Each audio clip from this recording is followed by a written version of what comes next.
Today we're going to start here with this article. It is just a continuation of something we covered over a week ago about we have 7 aircraft carrier groups, all active, all underway around the world. 3 of them are going to meet up in the Sea of Japan to do exercises. Now the reason we're starting here today talking about the Fitzgerald is a quote from, and I want to get this correct, well, I guess it just says,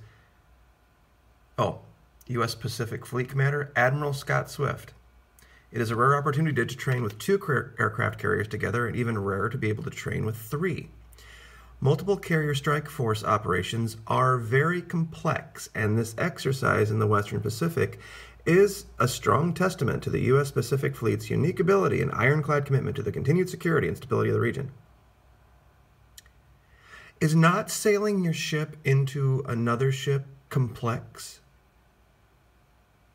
Is maintaining the controls, the steering, is that complex? Is it a complex operation to not sail over fishing vessels or to keep your ship from running aground? Would you characterize those tasks as complex? Not 5 seconds ago, we had an admiral talking about a culture in the Navy that has led to the loss of the ability to operate their ships in a very basic, fundamental way. They said that there is a systemic problem in the U.S. Navy, in the 7th Fleet specifically, that led to all of these incidents happening over there. And now,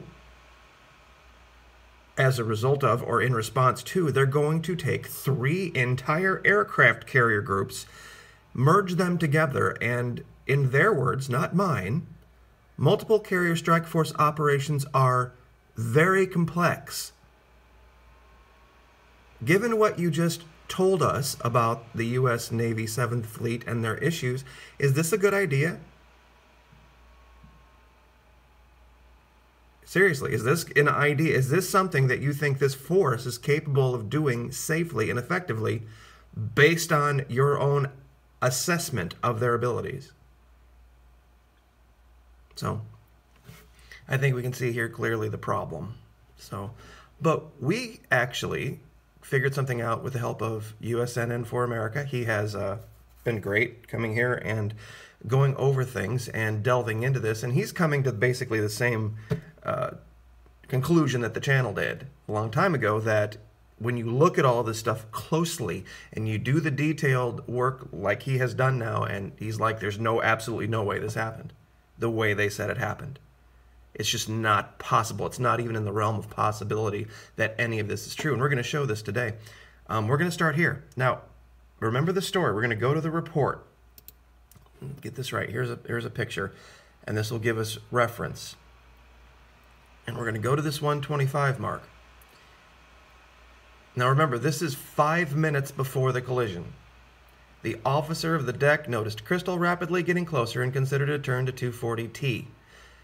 This is where he finally, in his mind, according to this report, realizes his junior officer looking out the window with a pair of binoculars is right and he's wrong.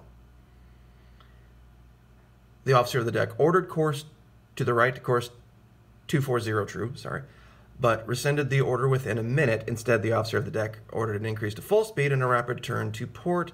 Orders not carried out. Bosun's mate of the watch, more senior supervisor, took over the helm and executed the orders. Now, 0130 and 34 seconds. Crystal's bow struck Fitzgerald at approximately frame 160 on the right starboard side above the waterline, and Crystal's bulbous bow struck at approximately frame 138 below the waterline. That's interesting.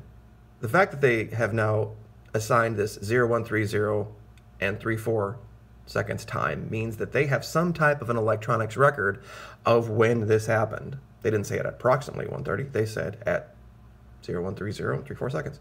So, clearly, some electronics aboard were working in a way that they have faith and confidence were correct. There's a problem with that, though. 02129 they're saying the bosun mate of the watch executed the order. Now, do you remember this video we did? And here's a screenshot from the other video of the Arleigh Burke class destroyer doing a hard turn to port. What do you notice about the ship? Of course, she's listing to starboard hard. That would be exactly what you would expect when you make a hard turn to port. You're going to lean. In a car or any other vehicle like this is exactly what's going to happen.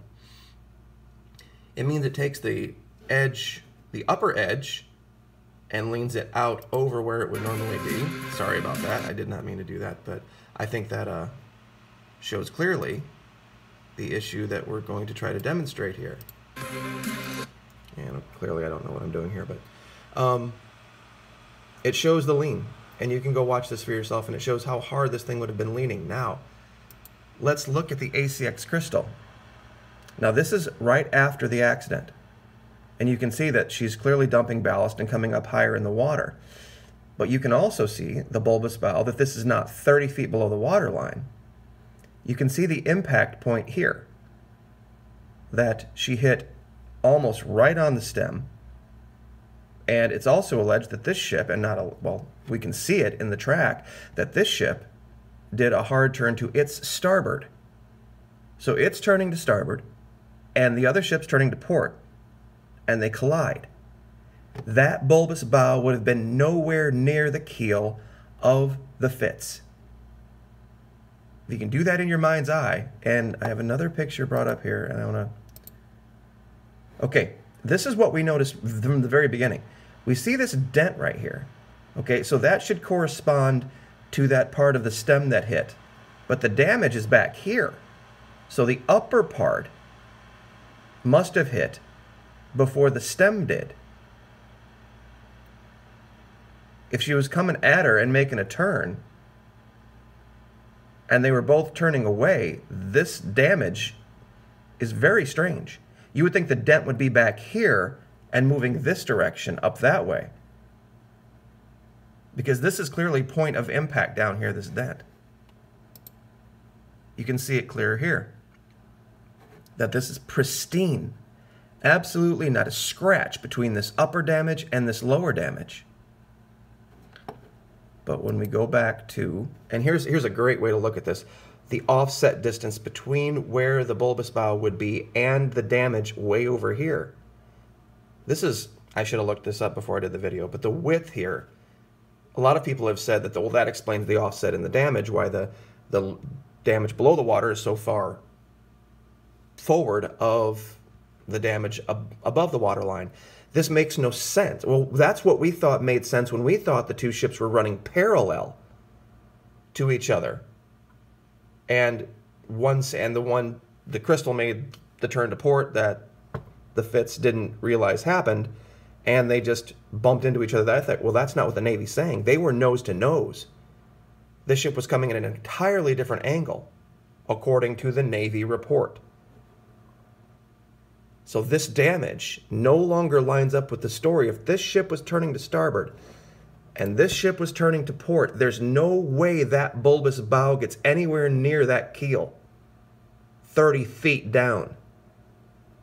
And this is what I alleged from the beginning, that there's no way those two things happen independent of each other. That looks like two separate events. And you can see it here, that if this right here corresponds, it's the lowest part of the damage on this vessel, and you can see it here again, the offset between here and here, that this would have been where the ship hit it at the lowest part closest to the water. Now, sorry about this. Look at this. This is the lowest part here. And remember, she would have been turning, so this might have been almost right at the water line. She was in a hard port turn, and this thing was turning toward, angling toward us, with the camera view here. This is what you would have seen.